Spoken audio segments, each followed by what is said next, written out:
So, magandang araw mga idol, mga bossing. So, ngayon, yung ituturo ko sa inyo ay kung paano gamitin ang angle grinder, no? So, ito siya. So, bago ang lahat, ituturo ko muna sa inyo yung mga basic parts niya, no? So, mga idol, ito yung ano niya, no? Yung guard niya, no? Then, ito yung side handle niya. So, ito yung flange, no? So, ito depende to sa talim na ikakabit natin, no? Baliktaran to. So ito rin tatanggal to, no? So itong may groove sa ilalim, yan yung itatapat natin dito, no? No, yung may malalim na ano, no, groove. Yan yung sa ilalim. Gaganyan natin yan, no?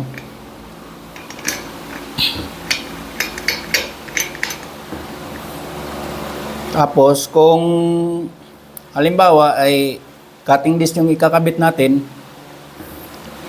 ang posisyon ng flange niyan ay ito yung flat na side, ito yung nasa ilalim, no? Yan, no? Halimbawa, ikakabit natin, ha?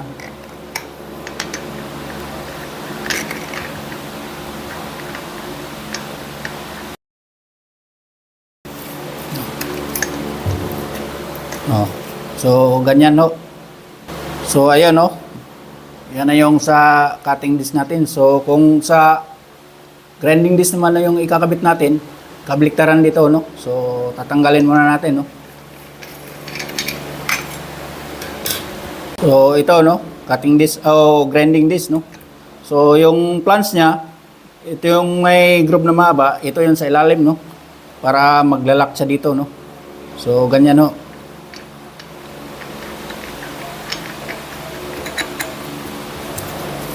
Ganyan yung tamang pagkabit niya, no? So, ito pala yung spindle niya, no? Mga idol, mga bossing, pag nagbaklas tayo, no? So, itutulak natin to or ipipress natin to, no? So, para kumontra yung talim natin, no? So, pag hindi natin pinihit yan, so, mahirapan tayong baklasin to, no? Iikot lang siya, no? So, pihitin natin para may kukontra, no? So, ganyan, no? So, yan yung tamang pagkabit niya, no? So, pwede lang natin kamay, no? So, sa akin, kinakamay ko na lang, no? Hindi ko na ginagamitan ng wrench, no? Gumagamit lang ako pag, ano, no? Pag hindi ko kayang baklasin. So, sa akin, kinakamay ko lang para mabilis lang pag nagpalit ako ng talim, no? So, ganyan lang, no? O, yan. Ngayon, tuturo ko naman sa inyo yung kung paano mag-cutting, no? So, minsan kasi pag mali yung posisyon ng kakatingin natin, eh, maaaring tumalbog at mabasag to, no? So, maaari tayong madisgrasya. So, yung tamang paghawak naman ito ay ganito. So, mga idol, mga bossing, so, ganito yung tamang paghawak niya, no? Ganito. Hindi nakabaliktad, no?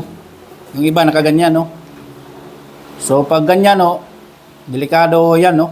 Kasi pag naipit yan, tumalbog, yung debris ng talim natin maaaring mapunta sa ano natin, no? Mukha, no? So, maliho yan pag ganyan, no? So, dapat nakaganyan, no? Ganyan yung ano niya, no? So, ngayon, mag-aano tayo ng example, no? Sample para kung paano magputol. So ito nga pala, bago nyo isaksak, tignan nyo muna yung ano niya, no, switch button, no, kung hindi ba siya naka-on, no. Kasi pag naka-on yan, tapos sinaksak nyo, eh delikado ho yan, no, maaring mapunta yan sa inyo, no, masugatan tayo or madidisgrasya tayo, no. So i-check nyo lagi, no, before nyo gamitin yung ano, no, grinder, no, kung naka switch off siya. So yung mga grinder, iba-iba yung ano niya, no, yung mga design ng mga switch button na, yung iba dito sa gilid, iba dito sa ibabaw, no. So depende sa brand ng ano yan, no, sa grinder, no. So sa atin nandito sa ano, bandang Pitanya banda, no. So ito siya, no. So ito, i-switch off muna natin, no. Yan. So mga idol, yung pagputol nito, kailangan natin, no. Kasi pag nakaganyan lang, ho,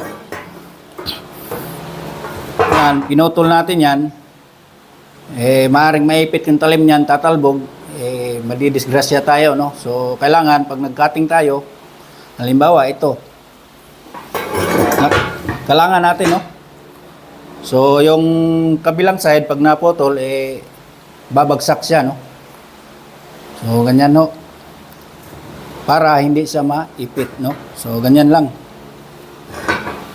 Kasi pag ganyan yung posisyon ng ano nyo, kakatingin, tapos ganyan, so mangyayari dyan, maiipit yung ano, talim, no, gaganyan yung bakal, no. So mamaya papakita ko sa inyo, no. So kakatingin muna natin. So ito na, no, mga idol, mga boss. So kakatingin na natin, no.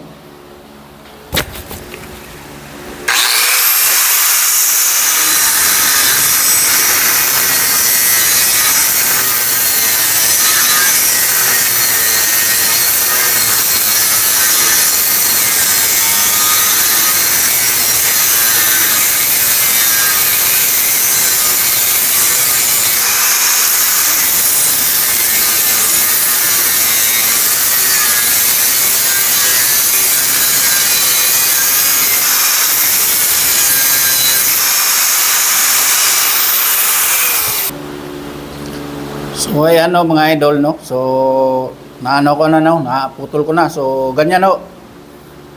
Pag kinalangan natin yung bagsak ng isang side ng pinutol natin, so gaganyan siya, no. Pag kinalangan natin, no. So pag ganyan naman, no, ganyan yung posisyon ng ano natin, so yung talim maaring maipit, no. So ganyan, no. So maliho yan, no. Kasi pag naipit to, tatalbog, so mababasag yung talim, yung debris niya, so maaaring mapunta sa katawan natin o sa mukha, no. So maliho yan, no. So dapat nakaganyan, no. Ganyan, no. Yung isang side niya papunta doon sa kabila, no. Para halimbawa ganyan, pag pinutol niyo na, no, kusang malalaglag yan sa kabila, no. So ganyan lang, no. So mga idol, yung grinder pwede naman baliktad, no. So halimbawa wala tong guard, no. So pwedeng baliktad siya, depende yan sa kakatingin natin, no. Halimbawa kung tiles yung kakatingin natin, so yung ibang mga tile setter pag nagka-cutting, so nakaganyan talaga, no. Papunta doon sa kanila yung ano, papunta sa labas yung alikabok or yung mga debris niya, no. So okay lang yun kasi yung gamit naman na talim nun is diamond. Hindi basta-basta nababasag yun. Tsaka yung tiles, hindi yan naiipit, no. So kayang-kaya ng diamond niya na ano, basagin, no. So hindi siya naiipit, no. Hindi katulad nito, mga bakal. So umiipit talaga siya, no, pag na mali yung ano natin, no, posisyon ng gamit natin. So kailangan tama yung handling natin, no. So mas maganda kung mag-cutting kung may side handle kayo, no, para hindi siya nakakangalay gamitin sa ano. May ano tayo, no, maganda yung posisyon ng ano natin, no. Kasi pag walang side handle, ganyan lang yung hawak nyo, is nakakangalay, no. So mas maganda kung may side handle tayo, no. Ganyan, no. Pwede rin ganyan, no. Yung kaliwete kayo, ganyan lang. So mga idol, mga bossing, so yan yung tamang paghawak na angle grinder, no. So madali lang, no, pag tama yung paghawak natin yan, tsaka may kaalaman na tayo sa paano gamitin to, no. So maiiwasan natin yung mga disgrasya sa site, no. So kailangan lang ng ano, no, tamang paghawak, no. So I hope na may natutunan kayo sa ginawa natin tutorial ngayon, no? So, maraming salamat sa panonood, mga idol, no? Mga bossing. So, hanggang sa muli. Ito po si Pinewell. Alam.